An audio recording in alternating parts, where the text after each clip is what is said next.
حضرت ابو بکر صدیق ایک دن گزر کے جا رہے ہیں، حضرت بلال پہ ظلم ہو رہے ہیں، کوڑے برسائے جا رہے ہیں۔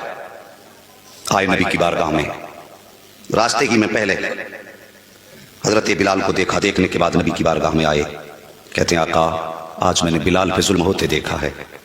لوگ حضرت بلال کو گھسیٹ رہے تھے، کوڑے مار رہے تھے، لیکن بلال کی زبان پر آپ کا نام تھا۔ میرے نبی نے فرمایا کاش کوئی بلال کو خرید پاتا۔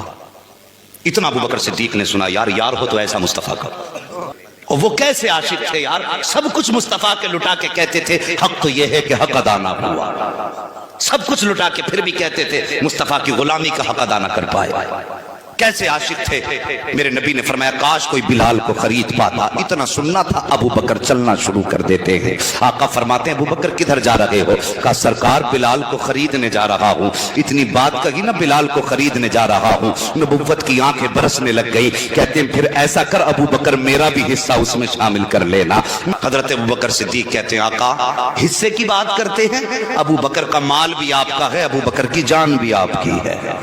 حضرت ابو بکر صدیق اٹھتے ہیں، وہاں پہنچے جہاں پہ امیہ حضرت بلال کو مکے کے جوانوں سے پٹوا رہا تھا۔ جانے کے بعد کہتے ہیں امیہ کہا کیا؟ کہا اس غلام کو بیچو گے؟ اس نے کہا اسے کون خریدے گا؟ یہ کالا ہے، حبشی ہے، اس کے ناک نقش نگار سب بیکار ہیں، اسے کون خریدے گا؟ حضرت ابو بکر نے اتنا سنا، فرماتے ہیں اسے ابو بکر خریدے گا۔ وہ ہنسا اور ہنس کے کہا کیا قیمت دو گے؟ کہا مانگ کیا مانگنا چاہتا ہے؟ اس نے کہا 100 درہم۔ جیسی آپ نے سنا 100 درہم، فرمایا منظور ہے۔ پھر اس کے بعد وہ نے سوچا رہے یہ تو 100 میں خریدنے تیار ہے۔ امیہ نے زبان بدل دی، کہا نہیں 100 میں نہیں بیچوں گا۔ کہا پھر کتنے کا؟ 200۔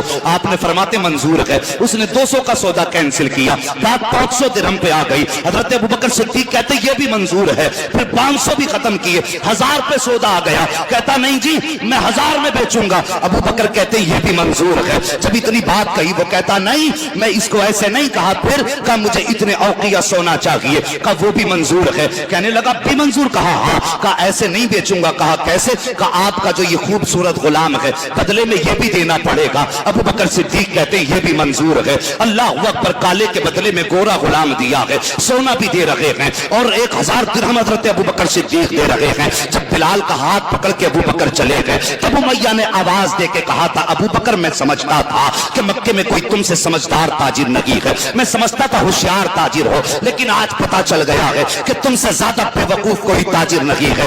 آپ نے فرمایا کس لیے؟ اور اس نے کہا تھا اگر تم ہوشیار ہوتے تو اس طرح مکے کے بازار میں لٹ کے نہ جاتے۔ ابو بکر صدیق مسکرائے ہیں اور مسکرا کے فرماتے ہیں نادان میں لٹ کے نہیں جا رہا ہوں، بلکہ آج تک ابو بکر نے اپنی زندگی میں اتنا بڑا منافع کبھی حاصل نہیں کیا ہے جتنا آج بہتر سودا ابو بکر لے کر کے جا رہا ہے۔ تب امیہ نے کہا تھا تو سودے کی بات کرتے ہو؟ اللہ اکبر۔ ابو بکر کہتے ہیں سن لے بات یہ ہے کہ ابو بکر لوٹ کے نہیں جا رہا ہے، بلکہ مکے کے پورے بازار کو لوٹ کے لے کر کے جا رہا ہے۔ جیسے اتنا امیہ نے سنا تھا کہ ابو بکر بتاؤ تو صحیح کہنا کیا چاہتے ہو؟ ابو بکر کہتے ہیں سن بات یہ ہے تو نے قیمت بہت تھوڑی لگائی ہے، اس کی قیمت بہت تھوڑی لگائی ہے۔ نادان اگر تو اس کی قیمت آج ابو بکر کی جان سے لگا دیتا تو میں جان دے دیتا، لیکن بلال کو خرید کے لے کے جاتا۔ تب امیہ نے کہا تھا بتا تو صحیح ابو بکر آخر اس بلال میں ایسا کیا ہے اس کی ہر قیمت دینے کے لیے تیار ہے؟